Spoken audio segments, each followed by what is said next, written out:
Bienvenue dans Nos francophones ont du talent, votre nouvelle émission audio et vidéo de Choc FM 105.1. Une émission qui met en lumière le talent de ces nombreux francophones qui font vibrer et vibrer notre belle communauté multiculturelle. Un projet rendu possible grâce au gouvernement de l'Ontario. Bonjour à toutes et à tous et bienvenue sur notre émission Nos francophones ont du talent sur les ondes de Choc FM 105.1, une nouvelle édition avec mon invité en studio. C'est un véritable franco-ontarien de naissance, engagé également dans la vie culturelle, universitaire, communautaire, francophone depuis fort longtemps, depuis toujours on pourrait le dire.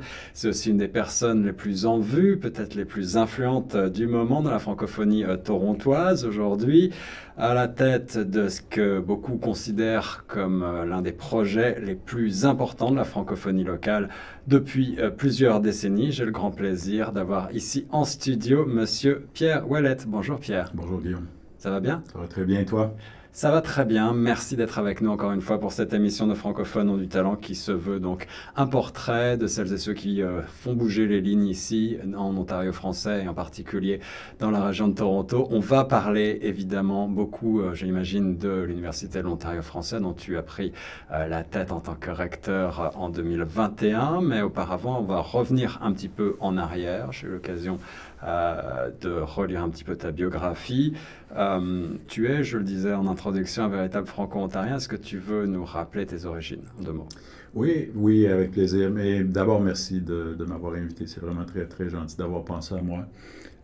Donc, je suis originaire du nord de l'Ontario, du nord-est de l'Ontario, dans en fait, un petit village qui s'appelle Harty, qui est à peu près environ une vingtaine de kilomètres à l'ouest d'une petite ville qui s'appelle Kapuskasing. Donc, je suis originaire de Kapuskasing. J'ai fait mes études en partie dans ma petite école l'école de mon village à Harty, dans le village voisin à Valerita, puis ensuite à Kapuskasing pour mon école secondaire. Où j'ai passé, j'ai fait du sport, j'ai fait un paquet de choses dans ma communauté jusqu'au moment où je parte pour aller à l'université. Donc, j'ai étudié après ça à l'université Laurentienne. Alors, pour mieux te connaître et donner un côté un petit peu plus humain, un petit peu plus fun là, pour nos auditeurs, quel genre de sport est-ce que tu pratiquais à ce moment-là? Tu parles de sport, ça m'intéresse. Je les ai vraiment, je pense qu'à peu près tous les sports qui étaient pratiqués dans le nord de l'Ontario, je les ai probablement essayés et joués, mais j'ai principalement joué du baseball et du hockey. J'étais un joueur de hockey. Je pense j'ai joué à un niveau correct de hockey. J'ai joué dans l'équipe midget de Kapuskasing. J'ai été repêché aussi par les Greyhounds de Sault-Sainte-Marie dans le junior majeur en Ontario. Il y a de ça très, très longtemps. C'est beau. Tu pratiques toujours un petit peu? J'ai essayé de recommencer à jouer au hockey cette année. J'ai vraiment une petite période de remise en forme depuis l'été passé, mais ça n'a pas duré. J'ai eu des petits enjeux je continue d'avoir des petits enjeux avec mes genoux. Donc, ça c'est ce qui arrive au bout d'un moment. Ouais. Quels étaient tes rêves à ce moment-là, dans tes années de formation, de jeunesse? Tu te voyais déjà dans le milieu de l'éducation universitaire ou dans l'entrepreneuriat ou pas du tout? Non. En fait, je continue de ne pas avoir de plan de carrière. Vraiment, et je le dis sincèrement. J'ai jamais eu de plan de carrière, j'ai jamais eu puis c'est pas parce que je manquais d'aspiration, puis je pense au contraire.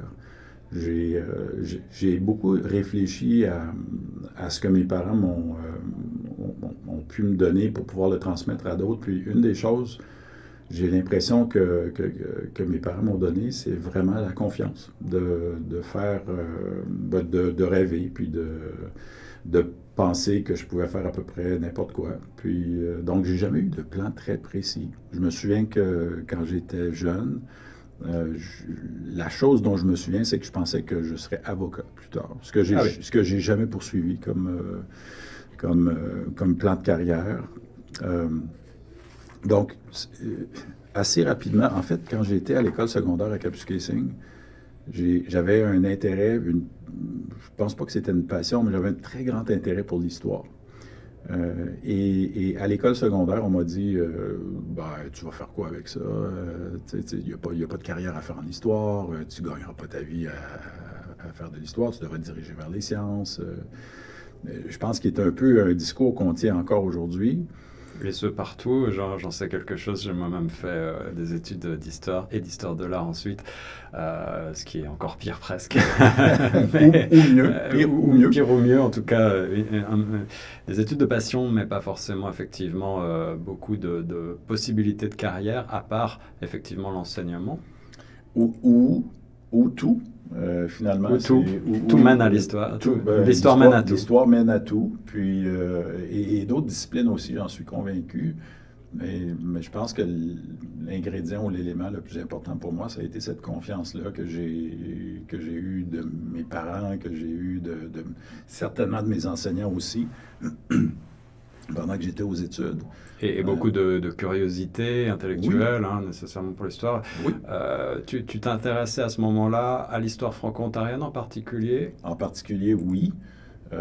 Mais en même temps, je pense que j'ai toujours été un amateur d'histoire et de géographie.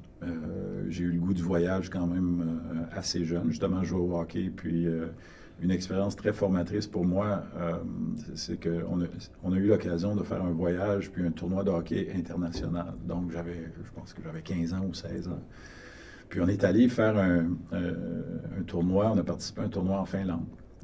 Et dans le cadre de ce voyage-là, on est aussi allé en Suède pour faire 2 parties contre des équipes suédoises. Puis on est allé à Saint-Pétersbourg faire une partie. Wow! Alors que des bonnes équipes. Mais ça a été une expérience incroyable. Puis ça m'a vraiment donné le goût de voyager. Puis je pense que ça a augmenté ma curiosité pour la géographie, l'histoire, mon intérêt pour la géographie et l'histoire. Mais finalement, j'ai écouté les conseillers en orientation à l'école, dans mon école, et je me suis inscrit dans un programme de biologie à l'université. Ah, vraiment? Et j'avais pas vraiment d'intérêt ou de passion pour la biologie. J'étais un étudiant correct. J'avais des bons résultats dans à peu près toutes les matières, ce qui fait que j'avais le loisir d'aller vers ce domaine-là qu'on me disait plus pertinent, plus propice, dans lequel je pourrais probablement me trouver plus facilement du travail. Mais pas de passion. Mais pas de passion. Puis quand je suis arrivé à l'université, j'ai fait un cours au choix en histoire. Et ça a été le coup de foudre. Ça a été en fait, ça a été la révélation. Le coup de foudre, je l'avais déjà, mais ça a été vraiment de me dire non, c'est vraiment ça que j'ai le goût de faire. À ce moment-là, j'ai changé de programme. En 2e année à l'université, j'étais en biologie, puis j'ai changé. Je suis retourné vers l'histoire, puis j'ai fait bac maîtrise en histoire, puis le reste ensuite. On pourra parler de mon parcours après, mais ça m'a vraiment, plutôt que de me fermer des portes, j'ai vraiment aujourd'hui l'impression que ça m'a ouvert des portes. Ça m'a permis de suivre ce qui m'intéresse vraiment, ce qui me passionne vraiment. Puis ça m'a jamais limité. Jamais eu l'impression que ça m'avait limité dans ce que je pouvais faire. Et on le dira jamais assez, l'histoire permet aussi de mieux comprendre le présent, bien évidemment, l'étude de l'histoire. Ouais. Pierre, tu pars vers l'enseignement à un moment donné de ta carrière, mais si je regarde ta biographie, il me semble que tu commences davantage, ou tu commences, peut-être pas, tu vas me dire si je raconte des bêtises, mais tu te lances dans l'entrepreneuriat et dans les médias déjà, avec pas un, mais deux publications que tu lances toi-même. Oui, tout à fait.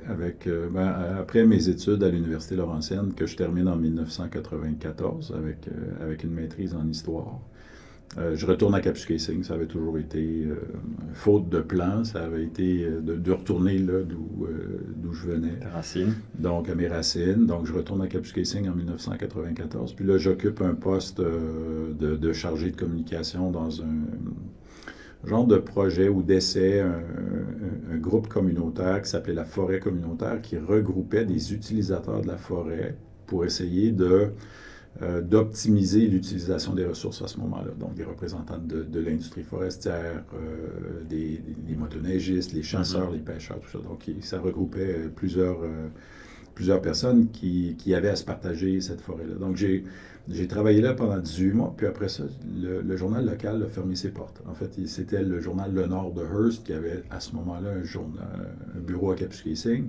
C'était un quotidien? C'était un hebdo. Un hebdo.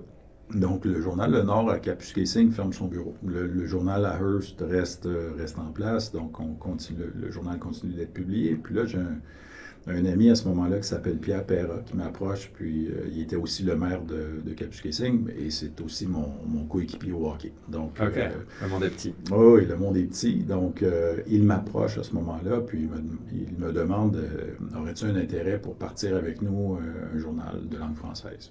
Puis, moi, je ne viens pas vraiment d'une famille d'entrepreneurs, mais en même temps, avec toute la confiance et probablement beaucoup de naïveté aussi. Il en faut. Oui, pour lancer un journal, alors peut-être un petit peu moins à l'époque, mais c'est quand même effectivement un sacré travail. Oui.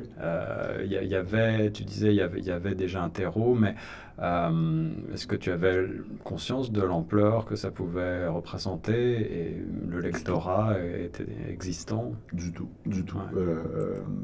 J'avais pas conscience de ça, mais en même temps, toute la confiance que j'avais tous les outils avec d'autres pour... L'enthousiasme. L'enthousiasme, tout ce qu'il fallait pour trouver des solutions, pour que ça fonctionne. Donc, j'ai pris probablement 2 ou 3 jours pour y réfléchir, puis après ça, je me suis dit, OK, j'embarque.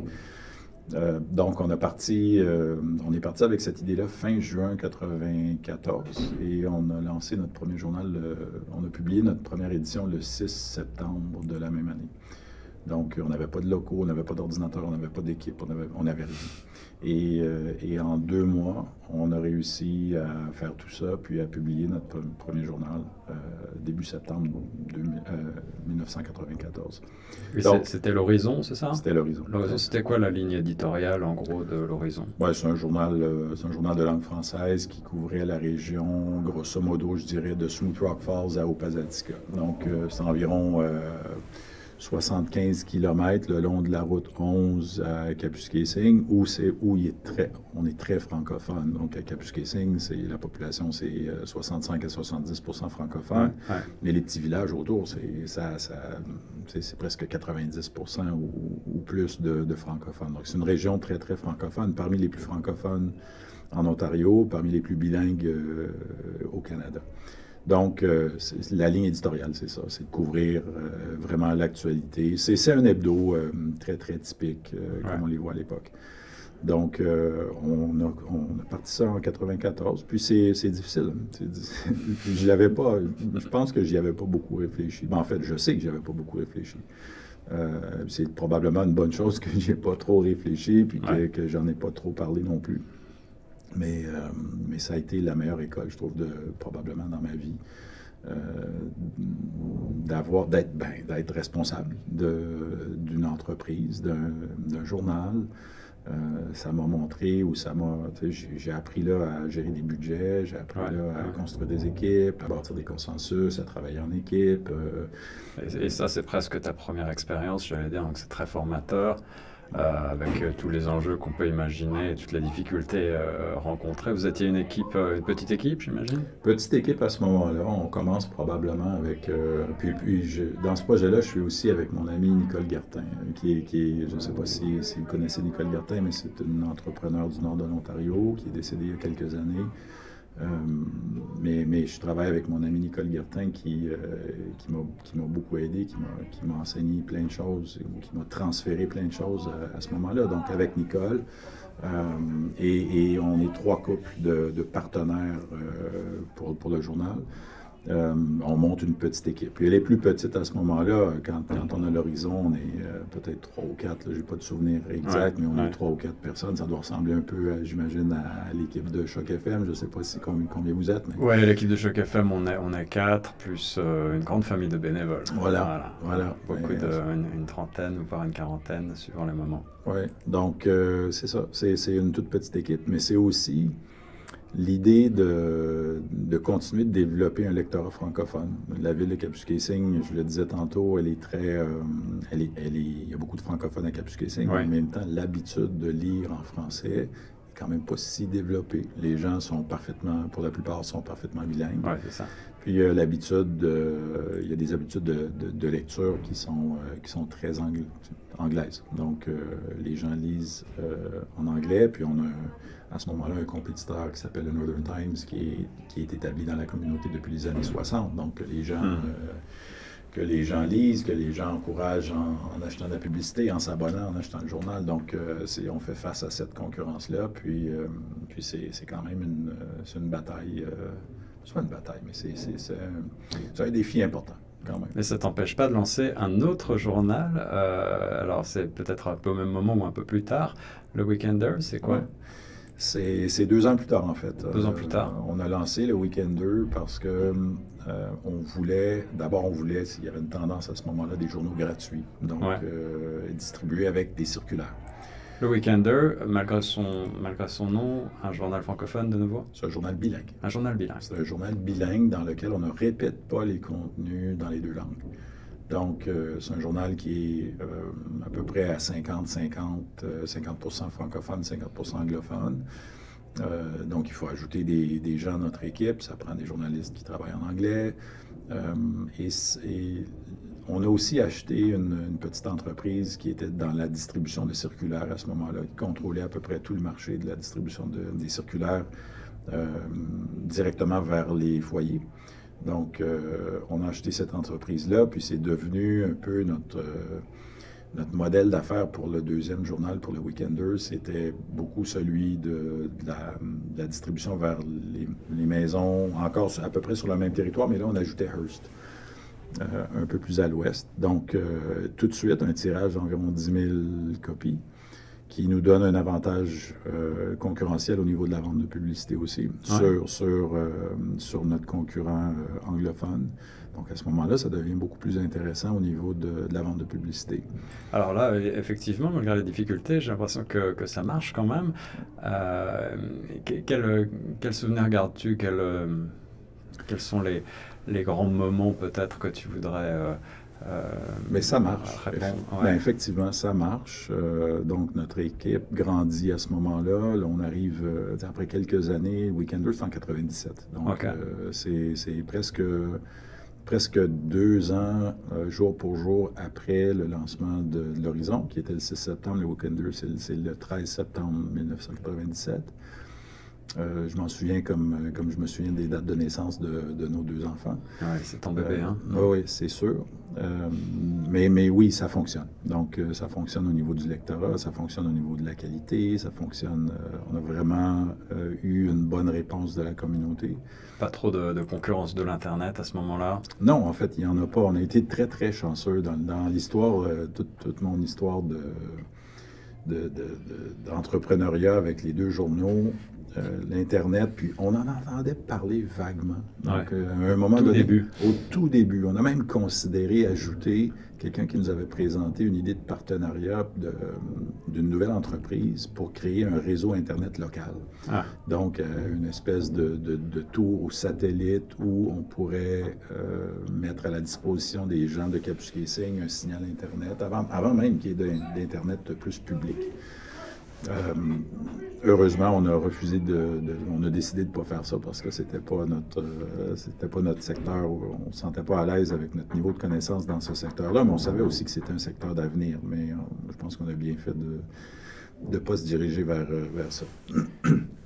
Mais oui, un succès avec un succès relatif d'un point de vue financier aussi, donc après des années très, très difficiles, puis on avait toujours je me souviens quand on avait nos réunions des actionnaires ou des propriétaires, puis on se parlait toujours de la période que ça avait pris pour le USA Today, qui était un journal même assez récent, puis assez connu, à devenir rentable. Ça avait pris entre 5 à 10 ans au USA Today à devenir rentable, donc on était quand même des partenaires patients.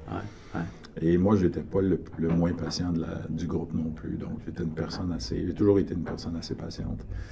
Et puis on patientait, puis on développait. Puis, donc, on a eu des années financièrement difficiles et des épisodes très, très difficiles pendant cette période-là, d'un point de vue financier.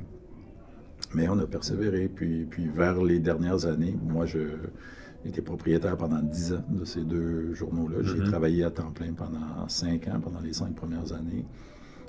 Quand on a vendu le journal, le timing était idéal parce qu'Internet arrivait sans le savoir. Internet, on a vendu en 2005. Au bon moment. C'est vraiment le moment idéal. On a été extrêmement chanceux. On a vendu à une filiale de Québecor qui s'appelait Bose Publishing. qui était en fait une filiale de Sun Media que Québecor avait acheté. Donc, c'était la propriété de Québecor. Et c'était aussi les propriétaires de notre concurrent local, qui se défaisait d'une concurrence, je suppose, qui commençait à trouver qu'on prenait beaucoup de place. Donc, ils ont acheté les journaux à ce moment-là, puis nous avaient demandé de signer des ententes on ne pouvait pas lancer d'autres journaux concurrents. Peut-être qu'ils ont malgré tout ensuite un petit peu regretter leur choix, je ne sais pas. En tout cas, oui, je pense. Oui, assez rapidement, Internet s'est installé. Puis l'Horizon est disparu en premier, puis ils ont quand même publié le Weekender pendant un bon bout de temps. Mais après, ils ont arrêté aussi de publier le Weekender. Donc, et pendant la période où tu n'es plus donc directement impliqué, tu restes propriétaire, mais ensuite tu pars vers l'enseignement et justement tu retournes à peut-être tes premières amours à l'histoire, c'est ça? Oui, tout à fait. Donc, je deviens prof. En fait, je deviens prof d'histoire et de sociologie à l'Université de Hearst. Puis la sociologie, c'est pas la discipline dans laquelle j'ai étudié, mais on me demandait, on avait une commande assez particulière pour la sociologie, c'était d'enseigner des cours de mass média et société, dans lesquels j'avais quand même tu avais une expertise. Une expertise qui était très pertinente pour l'enseignement. Donc, c'est ça, c'est en 2000, juillet 2000, où je deviens prof à temps plein à l'Université de Hearst, qui avait un campus à Kapuskasing dans la petite ville où j'étais, un campus à Hearst et un autre à Timmins. Donc, j'ai enseigné l'histoire et j'ai enseigné la sociologie pendant 5 ans. À des jeunes adultes? Oui, généralement, à ce moment-là, c'était des étudiants, surtout des étudiants qui sortaient, des élèves qui sortaient des écoles secondaires de la région. Donc, l'Université de Hearst n'était pas beaucoup moins internationale qu'elle ne l'est aujourd'hui, parce qu'aujourd'hui, c'est devenu une université très axée sur les étudiants internationaux, puis je pourrais en reparler tantôt. Oui, justement, on peut en parler de suite, parce que j'allais te demander de comparer, puisque tu es de nouveau très impliqué dans le domaine universitaire, évidemment, dans l'éducation. Si on compare ces deux périodes de ta vie, si tu as... essayer de tirer des bilans entre les populations qui fréquentent l'université de Hearst à ton époque et celles maintenant que l'on trouve à Toronto, à l'université de l'Ontario français. J'imagine qu'il y a des constantes, mais il y a aussi pas mal de différences. Il y a une différence parce que dans mon parcours à l'université de Hearst, j'ai d'abord été prof d'histoire et de sociaux. Ensuite, je suis devenu vice-recteur aux études 5 ans plus tard, que c'est un mandat que j'ai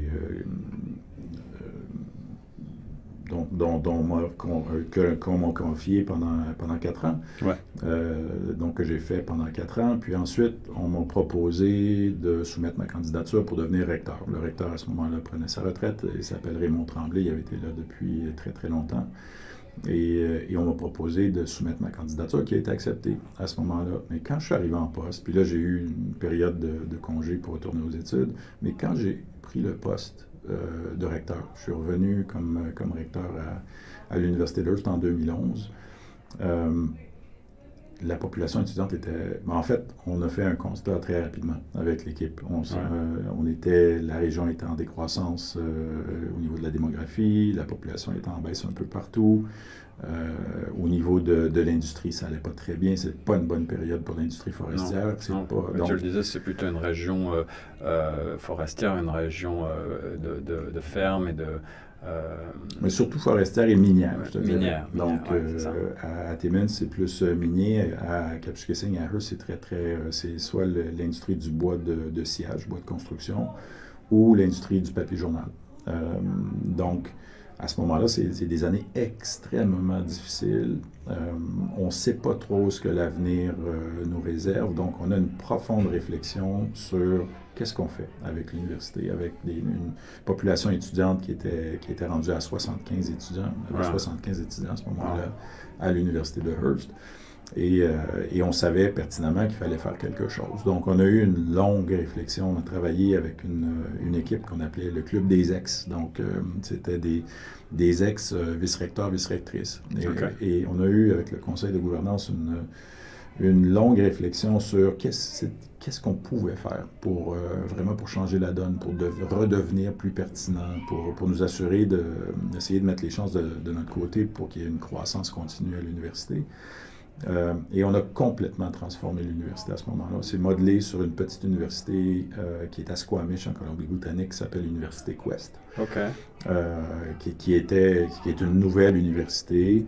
Mais la particularité de Quest, je dirais qu'il y a deux particularités qui nous intéressent particulièrement à ce moment-là. La première, c'est qu'elle a un mode de livraison des cours qui est pas unique, mais qui est très original. C'est-à-dire que tous ces cours sont offerts en bloc sur une période de 3 semaines, dans le cas de Quest, 3 semaines et demie.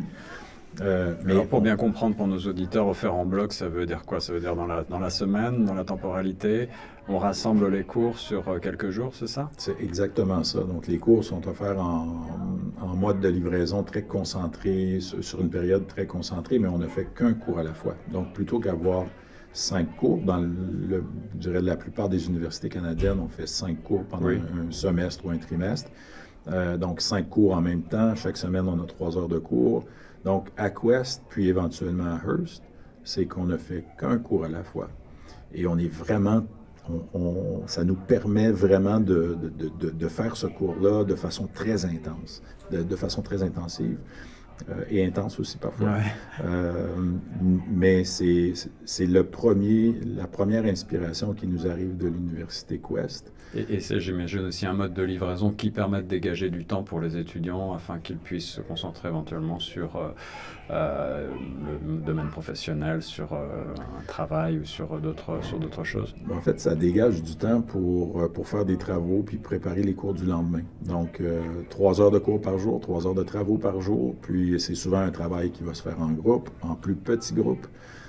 Donc, c'est vraiment un modèle qui mise par l'apprentissage sur l'expérience, qu'on commence à avoir dans les universités ontariennes à ce moment-là.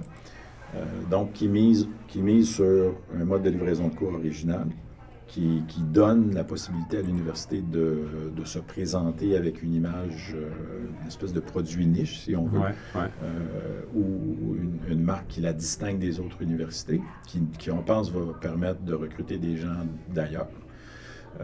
Une signature très interdisciplinaire. Donc, Hearst, traditionnellement, offrait des cours, des programmes de géographie, d'histoire, de sociologie, de littérature. Donc, on réunit ces disciplines-là pour offrir un seul programme. On garde 2 autres programmes, psychologie et administration des affaires, mais un nouveau programme sur les enjeux humains et sociaux, qu'on appelle un baccalauréat spécialisé en enjeux humains et sociaux. Donc, signature très interdisciplinaire. Donc, tu vas reconnaître aussi là, la similitude avec ce qu'on fait présentement. Oui, on va certainement en reparler un petit peu. Absolument. Donc, et ça fonctionne. Ça nous permet. Et le 4e volet, c'est l'ouverture à l'international. Oui. C'est presque indispensable à ce moment-là, j'imagine. Absolument. Ouais. Et aujourd'hui, à l'Université d'Hearst, c'est plus de 60% des étudiants qui sont des étudiants internationaux. Ouais. Et c'est plus de 300 étudiants à l'Université d'Hearst, alors qu'il y en avait 75 quand j'étais là. Donc, je pense qu'il n'y a pas d'autre façon d'en parler que de dire que ça a été un énorme succès une belle réussite pour l'Université d'Hearst. Puis c'est probablement, je te dirais, dans mon parcours professionnel, le changement, la transformation dont je suis le plus fier. Ouais. C'est un bel accomplissement, effectivement, et c'était pas gagné. On a pu suivre un petit peu les déboires de l'Université Laurentienne ces derniers temps. J'imagine que tu regardes ça de près. Est-ce que tu es inquiet par rapport à la situation de l'éducation en Ontario français? Est-ce que tu penses qu'il faut continuer d'être innovant? Il y a des solutions malgré tout? Je pense qu'il faut rester lucide par rapport à la situation du postsecondaire, puis en particulier de l'université en français en Ontario. Puis effectivement, ça m'a beaucoup... Ça m'a profondément dérangé ce qui est arrivé à l'Université Laurentienne, parce que le programme dans lequel moi j'ai étudié, sous des personnes comme Guy Gaudreau, qui ont été des mentors, Gaétan Gervais, dont la réputation est...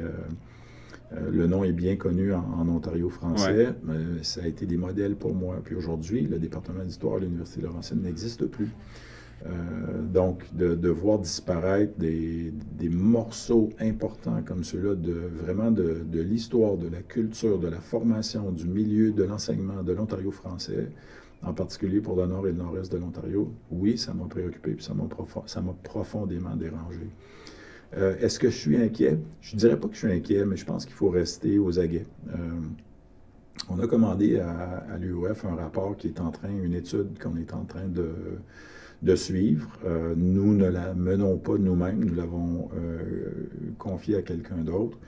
Et un des objectifs de la recherche, c'est de voir où vont les jeunes franco-ontariens, où va la jeunesse franco-ontarienne une fois qu'ils ont quitté les écoles secondaires. Parce que ce qu'on commence à voir ou ce qu'on constate, mais de façon plus anecdotique, c'est qu'il n'y a pas une hausse importante d'étudiants ontariens à l'Université de Hearst. Il n'y a pas une hausse importante pour l'instant d'étudiants ontariens, bien qu'on ait une belle augmentation au niveau des demandes d'inscription, des demandes d'admission pour septembre 2023 à l'UOF. On n'a pour l'instant pas non plus une très, très grande population étudiante franco-ontarienne. Quand tu dis franco-ontarienne, ça veut dire des étudiants qui ont fait leur scolarité secondaire ici en Ontario, n'est-ce pas? Exact, exact. Et la nuance est importante. Tu as raison de le mentionner parce que en même temps, on considère que les étudiants qu'on va recruter à l'international, les personnes qui souhaitent venir à Toronto puis étudier en français, ben, ils deviennent des franco-ontariens. C'est ce qu'on espère. Au jour 1, en fait. Et je les incite fortement, s'ils ont le goût de le faire. Si les personnes ont l'idée de retourner dans leur pays d'origine pour devenir des acteurs importants dans leur communauté, c'est certain que ça nous plaît aussi de participer, de faire notre part puis de participer à leur parcours. Mais si ces personnes-là souhaitent s'établir en Ontario puis devenir aussi ici des leaders de la communauté, mais ça ne nous déplaît pas du tout. On sait qu'on en a besoin. Mais je reviens un peu à la situation à l'université, dans les universités bilingues et de langue française en Ontario. Il semble y avoir une baisse des demandes d'admission dans les programmes en français dans les universités. Puis notre rapport va nous dire si c'est le cas ou non. Ouais. Notre intuition, c'est que c'est le cas présentement. Et si c'est le cas, je pense que comme système, on a le devoir de se questionner. Nous, on peut faire partie de ce questionnement-là. Nous, on peut faire partie de la solution à l'UOF, c'est clair. Mais je pense qu'il faut même aller une étape plus haut. C'est pas juste une réflexion qu'on va avoir à l'UOF, c'est une réflexion qu'on pense qu'on devrait avoir pour l'ensemble de la province. Donc, on fait notre part, on va faire notre part, puis on va voir les constats de ce rapport-là qu'on devrait recevoir entre mars et avril de cette année, en 2023. Un rapport que j'aimerais beaucoup consulter également. Alors, plusieurs questions, puisqu'on parle de rapport. J'imagine que vous attendez aussi à l'UOF impatiemment la nouvelle loi remodelée sur les services en français. On pourrait en parler un tout petit peu. Et tu as prononcé un mot qui fait parfois crisser certaines dents dans la communauté, mais qui est important. Et pour s'agissant d'éducation, je vais quand même te poser la question. Le mot bilinguisme, est-ce que, j'imagine qu'il y a beaucoup de solutions envisagées pour l'avenir de l'éducation et de l'université. Est-ce que ça fait partie des possibilités? Que l'UOF, je pense que ce serait naïf de penser que nos diplômés n'ont pas besoin d'être bilingues. Donc, ça fait partie... En fait, notre réflexion, c'est beaucoup plus à savoir quelles sont les mesures d'appui qu'on a besoin de donner à nos étudiants pour qu'une fois leurs études terminées et qu'ils arrivent sur le marché du travail, ils soient capables d'être aussi efficaces en français qu'en anglais. Donc, la réflexion, c'est ça. Parce que, et puis on le voit ici à Choc FM, on reçoit énormément de gens, nouveaux arrivants, qui viennent de partout dans le monde et qui, bien souvent, viennent vers nous parce qu'ils parlent français, mais ne maîtrisent pas forcément très bien l'anglais. Évidemment, pour l'insertion dans le tissu socio-économique, l'anglais localement est obligatoire, mais ils choisissent quand même souvent la voie, peut-être de la facilité de suivre des cours en français. Alors, la question, c'est de savoir si ce choix est pertinent. Quel est l'atout d'étudier en français dans la plus grande ville anglophone, la capitale économique du Canada, et de savoir si, effectivement, un modèle alternatif peut être pertinent. Un modèle alternatif, on est quand même disons qu'on est dans un pays bilingue d'abord. Puis je le constate depuis longtemps. Souvent, les nouveaux arrivants arrivent à Toronto avec l'illusion que tout va être offert et en français et en anglais. Ouais. C'est souvent une désillusion. Ah oui, tout à fait. On déchante, ou en tout cas, on peut être déçu assez rapidement en arrivant à Toronto. Reste que les diplômés bilingues des programmes de l'UOF et des programmes de l'Université d'Hearst quand j'y étais aussi, ce qu'on voit dans les études, c'est si des questions économiques ou financières sont importantes et elles le sont généralement, mais ce qu'on voit, c'est que les travailleurs bilingues gagnent mieux leur vie que les travailleurs qui ne parlent que l'anglais. Donc, il y a un avantage concurrentiel à ce niveau-là. Ouais. Et ce n'est pas une petite différence. On parle de milliers de dollars. Donc, un rapport qui a été produit par le regroupement des gens d'affaires l'année dernière, en collaboration avec l'AFO, estimait qu'il y avait, si ma mémoire est bonne, puis j'y vais vraiment de mémoire, mais entre 7 et 8 000 dollars de plus qu'on gagnait pour un diplômé bilingue par rapport à un diplômé de langue anglaise seulement. Donc, il y a un avantage à ce niveau-là. Puis si on fait le calcul sur une carrière, ça commence à faire quand même pas mal de sous. 7 ou 8 000 dollars de plus par an. Par année. Pas sur une carrière, par année. Donc, bien sûr que ça, je pense que ça peut être un argument important. Un deuxième argument assez important, c'est celui de la promotion. Si on veut souvent occuper dans des ministères, au secteur privé, des emplois de cadres, des emplois de gestionnaires, c'est certainement un avantage pour les personnes d'être bilingues aussi, oui. Donc de travailler en français et en anglais. Donc, il y a un avantage au niveau de la progression dans la carrière. Il y a des avantages financiers qui me paraissent assez importants aussi. Puis, c'est peut-être accessoire, puis peut-être pas, ça dépend à qui on parle, mais l'idée de garder la langue française, de la protéger, de la donner à ses enfants et à d'autres, pour moi, c'est pas non plus quelque chose d'anodin. C'est quand même un élément qui m'a motivé dans ma vie professionnelle et personnelle, vraiment tout au long de ma vie.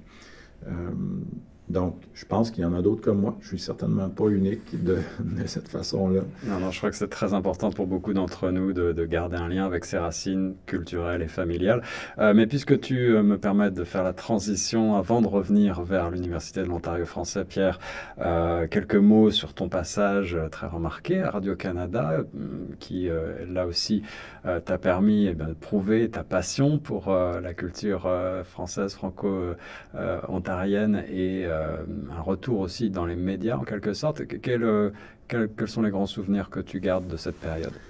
Radio-Canada, ça a été vraiment une aventure assez incroyable. Puis tu as raison de dire que c'est un retour vers ce que j'ai fait d'abord en sortant de l'université avec les journaux. Donc j'avais quand même 5 ans de travail comme propriétaire de journaux. Ça t'avait manqué, ce travail-là? Oui, ça m'a manqué. J'ai vraiment eu la chance de naviguer entre ces deux secteurs-là qui me passionnent. Les deux, celui des communications, des médias et celui de l'enseignement.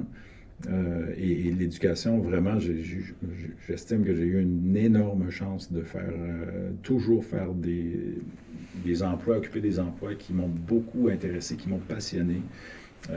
Donc, je dirais qu'à Radio-Canada, c'était d'abord, l'idée de travailler à Radio-Canada me plaisait beaucoup. Je suis un consommateur de Radio-Canada depuis très longtemps.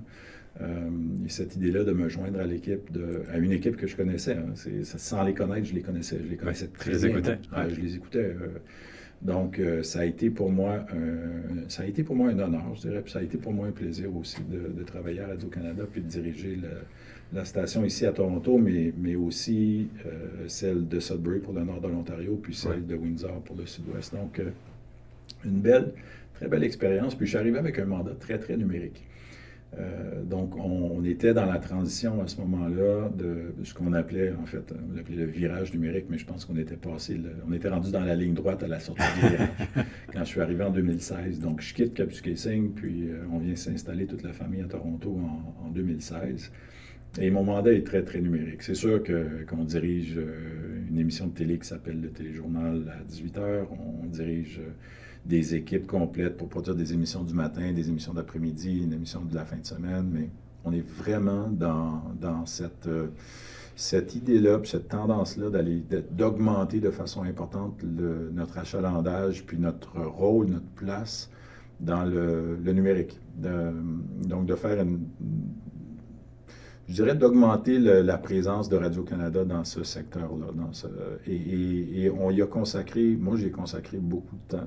C'est quelque chose qui m'intéresse vraiment, que j'ai appris à bien connaître aussi. Et puis on a fait vraiment, entre la période où je suis arrivé en 2016 et l'année où j'ai quitté en 2021, on a été la région, puis je suis très fier de le dire, on a été la région de Radio-Canada, parmi toutes les régions de Radio-Canada, incluant celle du Québec, Oui. Montréal, Québec, l'Atlantique, l'Ouest. On a été l'Ontario, la région qui a connu la plus forte croissance au numérique dans tout Radio-Canada. Et c'était vraiment le point de mire de mon mandat. C'est ce qu'on m'a confié, c'est ce qu'on m'a demandé quand je suis arrivé. C'est Marco Dubé qui était venu, qui était mon patron à cette époque-là, puis il m'a présenté de cette façon-là. À ma première rencontre au mois d'août 2021, en 2016, je m'en souviens très bien. Et puis ça a toujours été le mandat que Alors, beaucoup de travail derrière tout ça, j'imagine, un travail d'équipe, mais c'est quoi le secret pour ce virage numérique réussi? Ça nous intéresse ici à Choc FM. Vraiment, un des secrets, c'est de se donner des objectifs, puis après ça, c'est de faire des suivis réguliers. Est-ce qu'on atteint nos objectifs? Si on les atteint, puis il y a plein d'outils pour le faire. Donc, au numérique, la chance qu'on a au numérique, c'est qu'on fait quelque chose aujourd'hui. On peut voir les résultats aujourd'hui, avant de se coucher si on veut, ou en fin d'après-midi, on peut voir les résultats de ce qu'on a publié aujourd'hui. Donc, est-ce que ça a bien fonctionné? Il y a de l'instantanéité, non seulement dans la publication, mais aussi dans les résultats qu'on voit. Et la connaissance qu'on peut avoir du marché, de la réussite ou de l'échec de ce qu'on publie, elle est beaucoup plus grande au numérique que ce qu'on peut avoir à la radio traditionnelle, par exemple, ou à la télé, où il y a très, très peu de sondages. Ou très, très peu de chiffres qui sont à notre disposition. Alors qu'au numérique, on a vraiment un portrait très complet. On sait qui nous consulte, d'où ils sont, qu'est-ce qu'ils aiment, combien de temps ils passent sur nos articles. Il y a un paquet de données qui permettent... Données très fines, ouais. Ah oui, absolument. Donc, moi, je me suis vraiment, franchement, beaucoup amusé à faire ça, à suivre ça, à donner les outils à nos équipes qui ont fait un travail fantastique pour adapter nos contenus, en lancer des nouveaux, et tout ça avec une optique très franco-ontarienne. Je suis arrivé à Radio-Canada en me disant, il faut, parce que j'entendais aussi les frustrations de partout en Ontario, de personnes qui estimaient que Radio-Canada était très, très, très centré sur le Québec, oui. et en particulier sur Montréal. C'est un enjeu important pour Radio-Canada. Donc, j'ai essayé de rendre les contenus produits en Ontario plus, je dirais, plus représentatifs du milieu dans lequel on vit et dans lequel moi j'ai passé toute ma vie. Donc, ça a été mon mandat à Radio-Canada, ça a été celui-là, de rendre Radio-Canada Ontario plus franco-ontarien et de vendre l'Ontario français au réseau. Donc, et ça, j'ai eu des appuis de mes collègues, j'ai eu des appuis à Montréal, j'ai eu des appuis de mes patrons. Puis, je pense qu'on a réussi, bien humblement, c'est pas parfait. Mais je pense qu'on s'est amélioré de ce côté-là aussi. Il y a toujours des passerelles entre le monde des médias et le monde de l'éducation, bien entendu. On pourrait dire même qu'ils sont parfois complémentaires. J'ai vu que tu continues d'être impliqué, ou tu as été impliqué en tout cas pendant un temps au conseil de TV5 Québec, c'est bien ça? Oui, je viens d'être nommé. En fait, j'ai participé comme observateur à ma première réunion du conseil d'administration récemment, en décembre. Ouais. Mais c'est vraiment une nomination qui m'a beaucoup plu. Je suis encore une fois, très choyé de pouvoir continuer de participer à des décisions qui, avec TV5 et TV5 Québec Canada et Uni, donc je suis membre du conseil d'administration de cette entité-là, et qui a vraiment qui apporte au Canada français, qui apporte au Canada, en Ontario, à tout le monde qui vit en situation linguistique minoritaire, comme nous en Ontario français. TV5 et en particulier Uni sont vraiment des outils pour appuyer la vitalité des communautés comme il s'en fait peu. Ouais. Donc, c'est vraiment un privilège pour moi de siéger à ce conseil d'administration. Puis je prends ça comme vraiment, c'est juste un énorme privilège de pouvoir faire ça. Je suis très, très content de pouvoir faire ça. J'aurais mille et une questions, Pierre Ouellet, à te poser sur les médias et sur ton appréciation des rapports avec le numérique, justement, avec les médias sociaux, avec les contenus internationaux. Mais on va quand même revenir vers le présent et ton poste de recteur à l'Université de l'Ontario français. Je le disais en introduction, c'est sans doute le projet le plus attendu depuis des décennies, localement en tout cas, qui a vu le jour et on est très nombreux à s'en féliciter. On suit vos programmes de très près. Je sais que vous êtes évidemment attendu au tournant par beaucoup.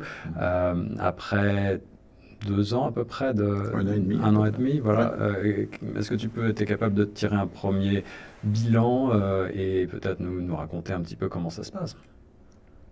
Je suis pas sûr de pouvoir tirer un bilan. Ce que je peux dire, c'est que je suis d'accord avec toi, c'est probablement un des projets les plus attendus, puis c'est ce qui m'a attiré à l'UOF. J'étais très heureux à Radio-Canada. J'aurais pu travailler encore très longtemps à Radio-Canada, mais quand on m'a approché pour prendre le poste de recteur à l'UOF, c'est aussi un défi. J'avais l'impression, je me sentais interpellé par ce défi-là. C'est effectivement un des plus beaux leviers que Diane Adam et plein d'autres personnes ont réussi à obtenir, à décrocher. Donc, l'occasion était trop belle. Je pouvais pas dire non. Puis, heureusement, en tout cas, encore une fois, je me sens très, très privilégié, choyé qu'ils m'ont choisi pour occuper ce poste-là. Mais c'est la première chose. Vraiment, et c'est pas un petit défi non plus. On sait quand la population descend par milliers dans les rues pour garder une université, ça crée des attentes. Tu parles de 2018, évidemment. Tout à fait. Et ça crée des attentes. Et maintenant, la communauté nous regarde en se disant, livrons. Donc, les attentes sont élevées. Je vis bien avec ça. Je ne suis pas naturellement une personne très, très inquiète. Mais ça veut dire qu'il faut aussi développer l'université de façon assez accélérée, de façon assez rapide. Donc, avec nos 4 programmes initiaux, oui. Culture numérique, environnement urbain, économie et innovation sociale et pluralité humaine, lancé, je dois l'ajouter en pleine pandémie. Donc, ça a ajouté un défi additionnel, c'est sûr. Quand tu ne peux pas te présenter en salle de classe pour aller vendre une nouvelle université à des élèves secondaires, quand tout ce que tu as comme outil, c'est une rencontre Zoom qui, disons-le, n'est peut-être pas l'outil le plus alléchant ou le plus insistant ou qui incite les élèves à venir s'inscrire chez nous, c'est un défi. Donc, mais on s'est donné un campus magnifique. Si vous n'avez pas vu le campus de l'UOF, ça vaut le déplacement. Venez nous voir. Plein centre-ville, au 9 Lower Jarvis. C'est vraiment fantastique. Les gens qui ont travaillé sur le campus ont été nommés ou ont remporté des prix pour le design et l'architecture. C'est beau, c'est lumineux, c'est moderne. Donc, on a construit un nouveau campus à temps, en respectant les échéanciers et le budget. Ouais. Donc, quand même des exploits en période de pandémie. Et on a lancé nos programmes comme prévu en septembre 2021. Un bilan, je dirais que et ça n'en est pas un, c'est qu'il faut exécuter le plan qui était là au départ. C'est-à-dire qu'on savait très bien que les 4 programmes à l'origine ne seraient pas les seuls programmes offerts par l'UOF. Donc, on a ajouté un programme de baccalauréat en éducation. Ouais. Qu'on offre maintenant depuis le mois de janvier. On a obtenu les deux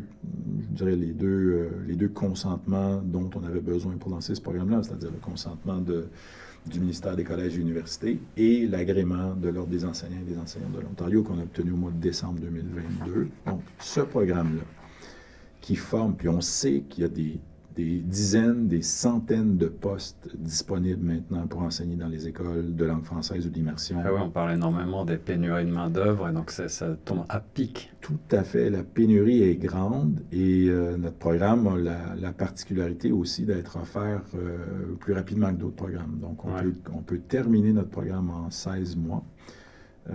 Donc, il a des avantages concurrentiels. À ce niveau-là, c'est vraiment un programme. En plus, on peut le faire de partout en Ontario. Donc, on peut suivre les cours, on peut les suivre au campus en personne. On peut les suivre d'ailleurs en Ontario aussi si on veut. Et ensuite, on fait des stages dans notre milieu, dans notre communauté. Donc, c'est un très beau programme, puis on voit tout de suite l'intérêt de la communauté. On a une multiplication des demandes, soit des demandes de renseignement ou de personnes qui font des demandes pour obtenir l'admission pour septembre 2023. Donc, ça nous dit déjà qu'on est sur une bonne lancée, sur une bonne piste. Et on exécute. Maintenant, on vient de déposer l'ajout d'un deuxième nouveau programme qui est un baccalauréat en administration des affaires. Traditionnellement, les programmes de bac en administration des affaires tendent à être les plus populaires dans toutes les universités en Ontario. Donc, on ne fait que, encore une fois, exécuter le plan d'aller maintenant vers des programmes qu'on sait qui sont en demande sur le marché du travail. Donc, le bac en administration des affaires, on l'a déposé à la CEQEP, d'abord au ministère des collèges et universités au début janvier, qui a ensuite envoyé notre programme pour être évalué par la Commission d'évaluation de la qualité de l'enseignement postsecondaire, la CEQEP, qui va faire une recommandation, on espère très rapidement. On espère d'ici la fin juin cette année, mais c'est quand même un échéancier assez ambitieux. Alors, ça veut dire que le nouveau programme pourrait être mis en place dès septembre? On espère qu'il y aurait des composantes offertes en septembre 2023, mais le lancement vraiment du programme sera en septembre 2024. Donc, on veut se donner aussi la chance de faire un cycle de recrutement dans les écoles secondaires, de donner un grand coup en partant avec ce nouveau programme-là. Donc, alors justement, Pierre, sur la démographie, puisque tu abordes la question, on en parlait déjà un petit peu tout à l'heure, je sais que, comme Hearst, mais encore plus, vous êtes très axé sur l'international, avec ce rôle en quelque sorte d'ambassadeur de l'Ontario français aujourd'hui. Est-ce que vous avez pour objectif également de recentrer le recrutement sur les écoles ontariennes locales et afin de poursuivre ce travail de passerelle? Oui, tout à fait. C'est notre objectif, en fait, puis le plan de recrutement qu'on a exécuté depuis l'automne 2022, c'est un plan qui est très, très axé sur les écoles ontariennes. Donc, les écoles ontariennes sont de loin les écoles dans lesquelles on passe le plus de temps. Donc, le recrutement ici, dans la région, ça occupe entre 80 et 90 % de nos ressources. Wow. Mais il reste qu'à l'international, cette année, on a fait pour la première fois du recrutement à l'international. On n'en avait jamais fait avant.